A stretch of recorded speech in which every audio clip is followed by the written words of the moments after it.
"Hai Musa, aku tak akan beriman pada Allahmu sebelum aku melihat Allah dengan jelas." Masuk akal? Karena dia tidak mau omong kosong. Nah, kita kan selama ini tidak mau mengembangkan daya kritis kita. Padahal di Quran diajarkan daya kritis itu seperti itu. Oke. Dan yang luar biasa, omong kosong ini sekarang sudah dianggap lazim. Tahu lazim? Lazim itu dianggap biasa. Kenapa? Karena daya kritis kita sudah tumpul. Tidak ada pertanyaan lagi. Apapun yang dikatakan orang dianggap kebenaran. Walaupun itu kebohongan. Kebohongan yang diulang-ulang kan lama-kelamaan dianggap kebenaran juga. Contoh. Sering gak dengar orang menjelaskan, nanti katanya di kuburan kita akan ditanya 2 malaikat. 1 malaikat munkar, 2 malaikat nakir. Betul? Nah, apa pertanyaannya? Pertanyaannya adalah man robuka. Bahasa apa itu? Bahasa Arab. Berarti malaikat munkar dan nakir jelaskan orang Arab? Jelas enggak? Lah pertanyaan pakai bahasa Arab, berarti dia orang Arab. Berarti malaikat munkar nakir dari Arab. Kenapa ketawa? Apa omongan saya salah? Lah kan jawabnya man robuka. Bahasa apa itu? Bahasa Arab. Berarti malaikat munkar nakir orang Arab. Gak ada yang salah kan dengan omongan saya? Sekarang saya tanya, percaya mereka orang Arab? Ini karena gak kritis. Begitu orang ngomong begitu, langsung saya ditangkap. Nah, pertanyaan berikutnya, apa iya orang sudah mati ditanya-tanya gak ada kerjaan?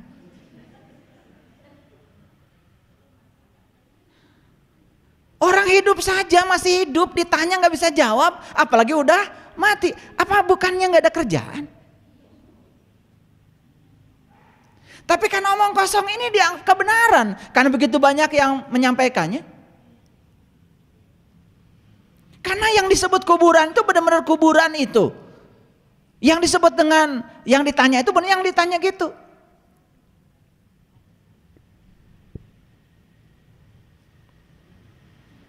Itu kan bahasa simbolik. Kuburan itu ini kuburan tubuh kita, ini kuburan. Siapa yang terkubur di sini? Yang terkubur di sini adalah jiwa. Nur insan. Dan jiwa ini punya pembimbing 2, 1 Nurullah, 1 Nur Muhammad. 1 Allahnya, 1 Rasulnya, itu pembimbing jiwa. Makanya pertanyaannya juga 2, makanya malaikatnya 2. 1 untuk menjawab siapa Allahmu, yang kedua untuk menjawab siapa Rasulmu. 2. Di mana pertanyaan? Di sini. Kapan? Sekarang. Siapa yang bertanya? Ya kita sendiri. Masa nggak ada pertanyaan, saya ini siapa ya? Ketika saya bertanya saya ini siapa, berarti saya ingin tahu jati diri saya. Oh ternyata dapat jawaban, saya adalah nur insan, saya adalah jiwa. Dan jiwa itu harus kenal pada Allah dan Rasulnya. Maka jiwa digapit oleh Nurullah dan Nur Muhammad. Makanya pertanyaan 2, 1 munkar, 1 nakir. Pernah nggak kalian bertanya, nggak ada kerjaan malaikat kok 2-2, siapa dulu yang jawab? Siapa dulu yang nanya? Bisa berantem tuh munkar dan nakir. Betul nggak? Kan pertanyaan cuma 1, man robuka, tapi yang nanya 2. Pernah nanya gitu? Saya yakin kalian nggak begitu. Pokoknya apa kata orang yang ikut saja. Betul nggak? Karena seneng ngomong kosong. Lihat saya semuanya. Jadi itu simbolik-simbolik agama itu harusnya dipahami secara nyata. Jangan di dimensi omong kosong. Nyatanya gimana? Kan nyatanya, oh kenapa 2 ya? Betul? Kan harusnya pertanyaan, apa itu kuburan? Siapa yang ditanya? Siapa yang bertanya? Siapa dulu yang nanya? Kan begitu. Dan kita settingnya benar-benar yang namanya kuburan itu adalah kuburan yang itu songgok tanah, dan malaikat mungkar dan nakir itu ada di sana, bawa gegendir lagi. Bagaimana mau hese atau tidak ada ruang di bawah? Gegendir kan harus ada ruang.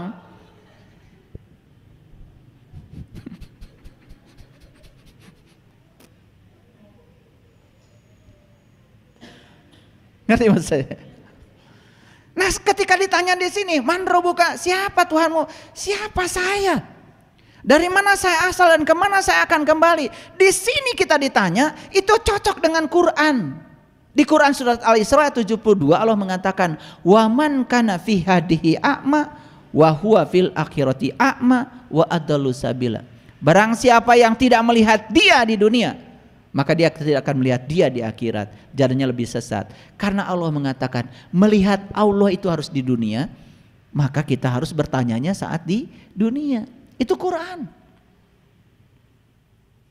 Kan Quran mengatakan siapa yang tidak melihat Allah di dunia tidak akan melihat Allah di akhirat. Berarti kalau ingin melihat Allah di akhirat, lihat dulu dong di dunia. Berarti man rabbuka itu saat kita di dunia. Itu kata Quran. Berarti kuburan itu mana? Oh, kuburan itu saya. Karena ini tanah kan? Ini tanah terbuat dari tanah. Paham? Nah, kenapa kalian sekarang mencari? Karena ada kegelisahan dalam diri. Siapa sih sebetulnya diri saya ini? Kan ada keinginan untuk tahu.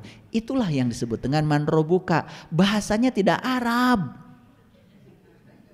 Bahasanya bahasa rasa. Bahasa universal, bahasa yang tidak ada, tidak di dunia ini, tapi di sini ada. Keinginan untuk tahu siapa diri saya, itu kan pertanyaan.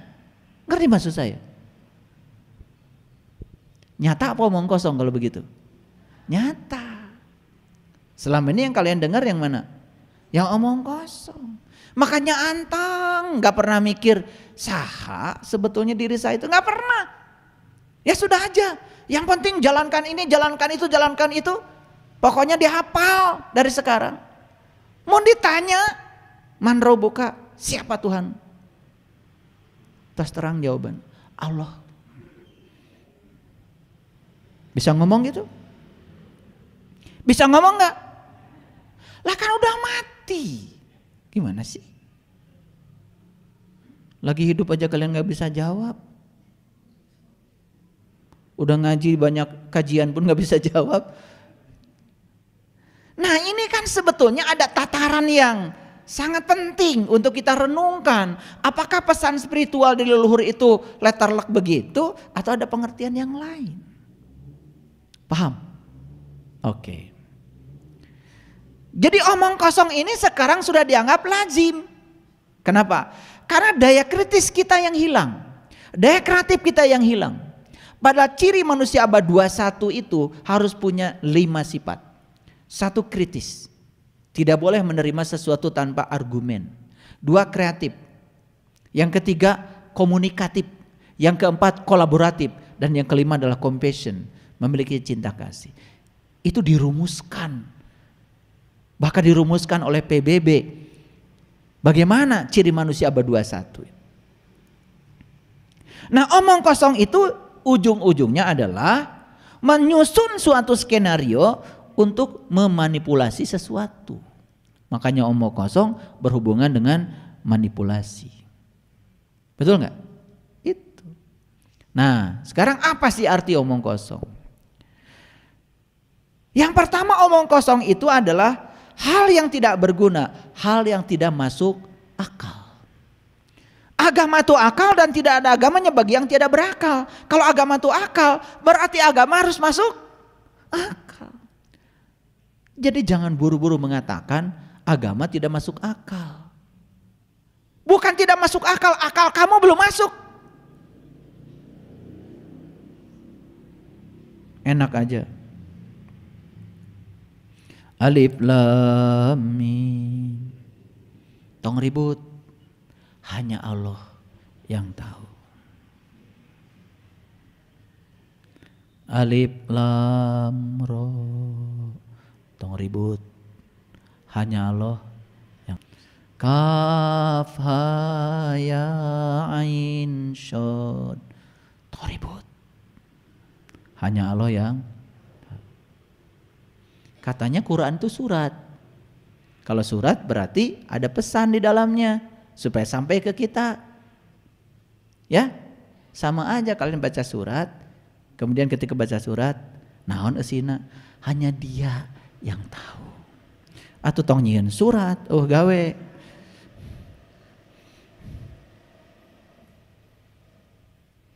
Nah, karena kita tidak tahu, satu-satunya cara untuk mengamankan ketidaktahuan kita yang paling gampang apa? Nempuhkeun ka Allah. Begitu, Pak Ustadz punten. Alif lam mim teh naon? Hanya Allah yang tahu. Padahal hanya Dia yang tidak tahu.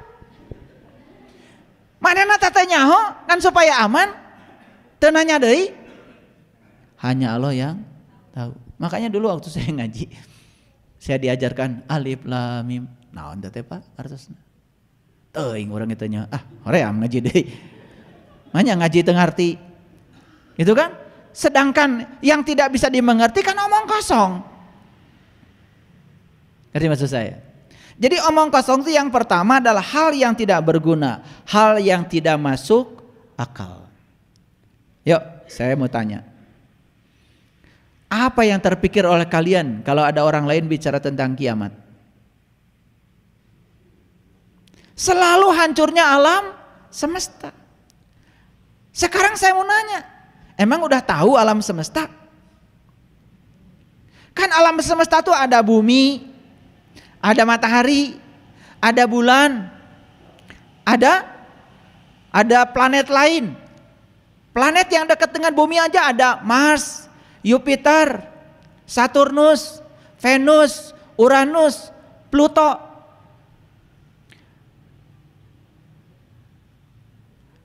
Yang seperti matahari itu jumlahnya di setiap galaksi itu miliaran. Sedangkan galaksi itu jumlahnya miliaran lagi. Yang kayak bumi ini ada 150 miliar. Yang kayak bumi ini jumlahnya ada 150 miliar. Saya mau nanya, kalau hancur tuh yang mana? Nu mana? Iya, dunya nu kurang di Cicingan. Ini pendatang baru, dulu ge eueuh. Dan kalau ini nanti hilang, apakah yang lain-lain itu, planet yang lain menjadi kehilangan bumi? Teu aya. Bumi ini hanya sebutir debu saja di alam semesta yang sangat luas ini. Kalau bumi ini hilang, tidak mempengaruhi yang lain. Ketika bumi ngalenyap teh, kata yang lain, emang gue pikirin. Nah sekarang saya mau tanya, yang namanya hancur tuh yang mana? Pertanyaan saya berikutnya, adakah di Quran yang mengatakan Tuhan Maha Penghancur? Kan yang ada Tuhan tuh Maha Pencipta. Nah sekarang kita tarik lagi, apa sih kiamat itu artinya? Kan kiam itu artinya bangkit. Hari kiamat itu harus berbangkit. Siapa yang harus bangkit? Siapa yang harus bangkit? Kita aja. Yang harus bangkit itu yang sedang jatuh. Gimana sih kalian tuh? Gak jelas kalau ngejawab omong kosong terus. Kita. Saha maneh teh. Yang harus bangkit itu yang sedang jatuh. Kita. Makanya coba belajar ngomong tuh jangan kosong terus. Yang harus berbangkit itu yang sedang jatuh. Yang harus bangkit itu yang sedang tidur. Yang harus bangkit itu yang sedang tidak sadar. Orang tidak sadar jadi sadar, bangkit namanya. Orang jatuh, kemudian dia sadar, saya tidak boleh begini terus. Saya harus semangat. Itu namanya bangkit. Orang sedang sakit, gak boleh saya sakit begini. Saya harus sehat, itu namanya bangkit. Jadi hari kebangkitan itu sangat luas. Nah jadi kiamat, dan kiamat hancurnya alam semesta, tengarti. Tapi banyak yang membicarakannya, barijeng tengarti. Makanya kalau di Quran ada kiamat pasti cerita tentang gunung-gunung diperjalankan. Nah gunung, Itu bahasa simbolik. Gunung itu lambang dari kesadaran. Gunung itu lambang dari kesadaran tertinggi pada diri manusia. Itu harus diperjalankan supaya kamu bangkit. Nih contoh. Kalian dulu nggak sadar bahwa sakit hati itu bukan buatan orang. Sekarang sadar ternyata sakit hati itu buatan saya. Karena saya ingin orang seperti yang saya mau. Ketika orang lain tidak seperti yang saya mau, saya kecewa, sakit hati. Paham? Buatan siapa sakit hati? Oh, ternyata sakit hati buatan saya, bukan buatan orang. Nah, ketika kita sadar, itu namanya kiamat. Bangkit kesadaran kita, sehingga keadaan kita menjadi lebih baik, kualitas hidup kita menjadi lebih baik. Paham? Baca lagi di Quran cerita tentang kiamat. Isinya apa? Isinya adalah hari kebangkitan, bukan hancurnya alam semesta. Nah, alam semesta ini akan hancur ya iya, tapi hancurnya seperti apa? Apakah bareng, apakah satu-satu juga nggak tahu. Sampai sekarang ilmuwan pun tidak bisa meramal kapan dunia ini akan lenyap. Matahari sudah bisa dihitung, ya sekitar 6 miliar lagi matahari akan habis energinya. Tapi siapa tahu 6 miliar yang akan datang kita sudah tidak ada di sini, udah pindah ke tempat lain yang mataharinya baru. Betul? Nah, pertanyaan saya, apakah jiwa abadi? Jawab dong. Apakah jiwa abadi? Abadi, seabadi ilahi. Kalau jiwa abadi, seabadi ilahi, berarti kehidupan juga abadi. Kalau kehidupan abadi, maka akan selalu ada tempat buat jiwa berkarya, entah di mana. Paham? Begitu kiamat, nanti dunia hancur. Semua orang akan dibangkitkan dari kubur. Karunya tun mautna tos lami keselen. Saya makasihan ke Nabi Adam teh.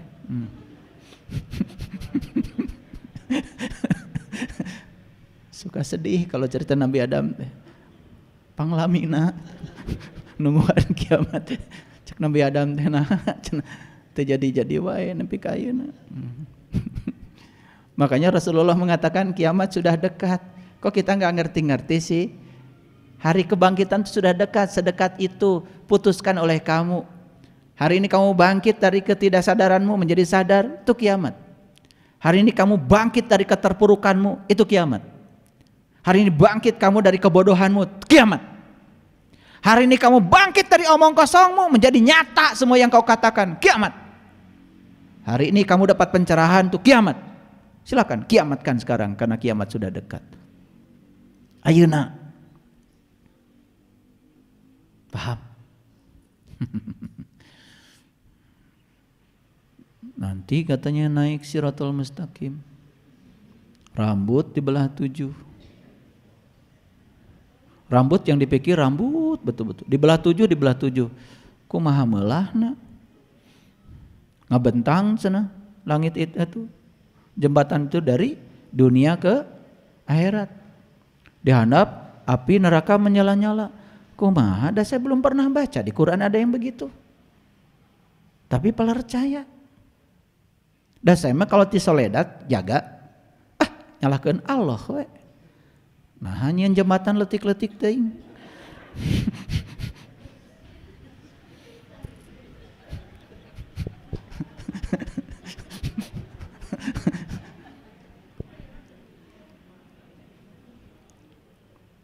Ini hese.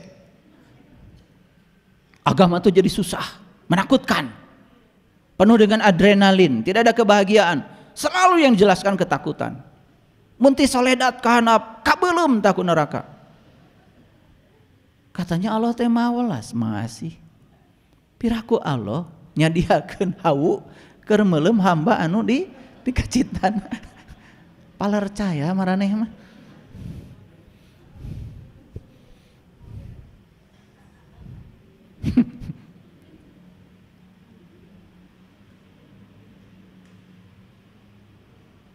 Padahal jelas di Quran dikatakan neraka teh ayeuna di dieu cek Allah teh.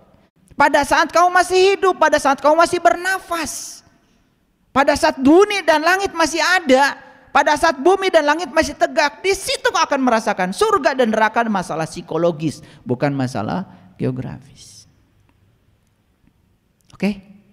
Jadi omong kosong apa? Membicarakan hal yang tidak berguna, membicarakan hal yang tidak masuk akal. Stop. Yang kedua, omong kosong itu sering diartikan dengan cakap angin. Cakap angin. Cakap angin itu membicarakan hal yang tidak ada isinya atau tidak ada benarnya. Kan sering disebut kalau ada istilah kan itu apa? Ada hubungan dengan angin itu apa berita? Angin lalu. Ya kan? Angin lalu. Jadi angin lalu itu ya angin berlalu begitu saja. Jika hitut.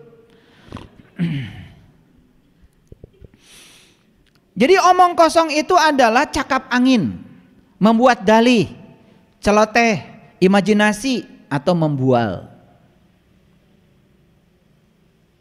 Nah yang lucu itu kan kita tidak bisa membedakan sekarang ini, mana yang asli, mana yang palsu. Ngerti maksud saya? Terutama kalau orang sedang berbicara seakan-akan itu kebenaran, padahal itu kebohongan yang diulang-ulang. Ya sama seperti yang saya bilang tadi, pertanyaan di dalam kubur, kan itu sering diulang-ulang kan? Ya gampang lah, nyingsenan ibu-ibu mah supaya ngaji.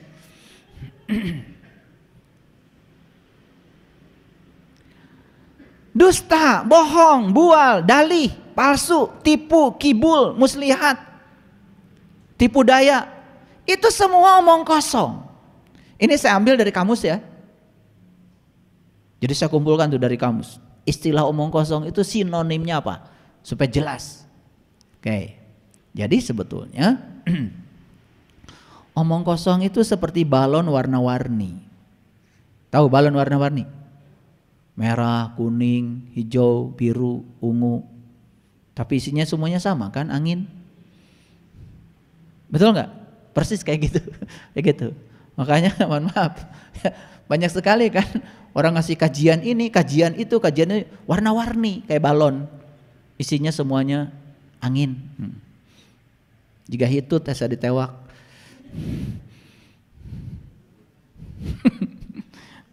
Makanya omong kosong itu disebut juga seperti itu ya, parfum isi ulang.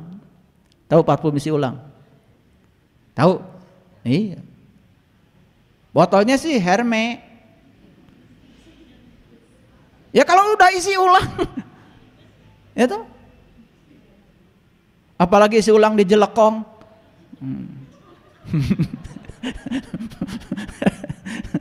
Ya pastilah bukan Hermes yang di Paris, betul nggak? Itu. Tapi ada wanginya lumayan, cuman palsu. Itu kan omong kosong, ya. Nah, dari mana munculnya omong kosong ini? Kalau menurut saya, munculnya omong kosong itu dari otak yang kosong. Tapi bahayanya banyak yang kosong otaknya tetapi berani omong kosong. Karena yang diomong kosongi itu juga otaknya sama-sama kosong, maka yang bicara dengan yang mendengar akhirnya sama-sama kosong.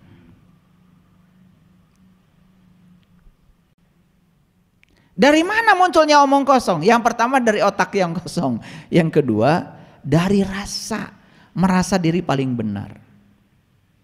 Padahal dia tidak bisa membuktikan. Ini saya kasih tahu sama kalian. Jangan coba-coba bicara kalau kalian tidak bisa membuktikannya. Karena itu omong kosong. Dan yang ketiga, omong kosong itu berasal dari kebodohan.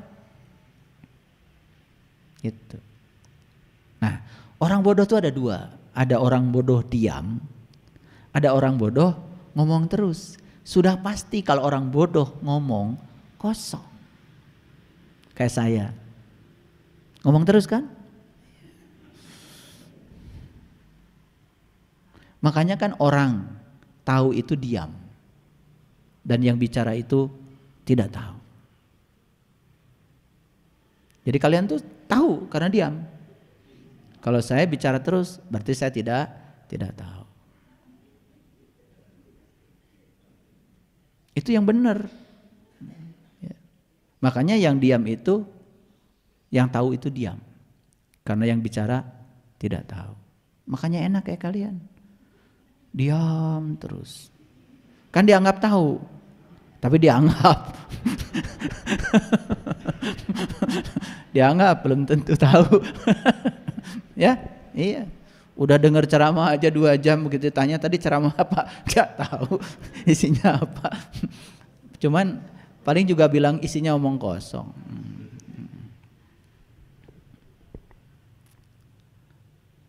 Jadi ada 5 setidak-tidaknya tanda orang yang omong kosong. 1, cirinya itu orang yang omong kosong itu suka meremehkan orang lain. Dan orang yang suka meremehkan orang lain biasanya adalah orang yang masih ada konflik di dalam dirinya. Gini saya kasih tahu, semua konflik dengan diri sendiri itu awalnya di pikiran. Tapi begitu sudah dengan orang lain, karena yang di pikiran sudah keluar dari sini. Sehingga kata-katanya terkadang tidak mengenakan. Makanya orang-orang yang sudah berada di tingkatan cinta kasih, kalau mau bicara itu dia kontrol. Apakah yang kita bicarakan ini menyenangkan, menyinggung perasaan orang? Dijaga betul itu perasaan itu. Dan orang yang suka meremehkan orang lain, jelas ya, itu di dalamnya masih kosong. Makanya apapun yang diomongkan, pasti omong kosong. Karena sesungguhnya manusia itu dilihat dari cara dia memperlakukan orang lain. Kalau dia memperlakukan orang lain seperti dia memperlakukan dirinya sendiri, itu berarti sudah isi. Itu yang pertama. Yang kedua, ciri orang yang omong kosong itu haus dengan pujian. Sering bicara alhamdulillah, segala puji habis untuk Allah, tetapi masih haus dengan pujian. Pengen tahu orang yang haus dengan pujian? Gampang kok. Hina aja dikit, meradang. Itu cara ngetesnya. Hina aja sedikit, meradang. Karena orang yang haus dengan pujian selalu tidak siap dengan hinaan. Walaupun dia mengatakan segala puji milik Allah, omong kosong. Kata alhamdulillahnya itu omong kosong, tidak nyata dalam dirinya. Kalau dia mengatakan segala puji habis buat Allah, dia tidak tumbang ketika dipuji, dia pun tidak tumbang ketika dicela, dia pun tidak terbang ketika dipuji. Pujian dan celaan bagi dia sama nilainya. Udah gitu nggak kalian? Sudah? Bilang aja sudah. Kenapa sih? Sudah 1%, kan udah bagus itu juga. Jadi oleh karena itu maka orang yang maaf ya, suka menyesali keadaan. Setiap ada yang terjadi disesali. Makanya saya bilang kemarin di kelas holistik, saya bilang begini di pertemuan pertama.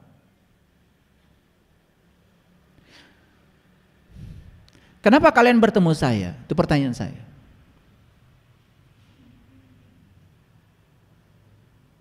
Diam semuanya, gak ada yang menjawab. Saya bantu menjawab. Yang mempertemukan kalian dengan saya adalah segala hal yang tidak kalian kehendaki terjadi dalam hidup kalian. Betul? Di kelas holistik itu yang sakit, yang stres, macam-macam. Sakit dikehendaki? Tidak. Stres dikehendaki? Tidak. Penderitaan dikehendaki? Tidak. Gara-gara itu hadir, maka mereka ketemu saya. Jadi yang mempertemukan kalian dengan saya itu bukan hal yang kalian kehendaki, tetapi karena ada hal yang tidak kalian kehendaki, kalian bertemu saya. Pertanyaan saya berikutnya, berarti yang kalian tidak kehendaki dan itu terjadi, baik apa buruk? Langsung pada keluar air matanya. Kalau begitu baik ya. Dan kalau kalian sedang mendapatkan yang kalian kehendaki, kalian gak akan ketemu saya. Sama kalian di sini juga begitu modelnya. Ya kan? Cari guru spiritual kan kalau ada masalah. Ada masalah nggak cari guru. 2, haus pujian. Makanya orang yang haus pujian udah jelas kosong.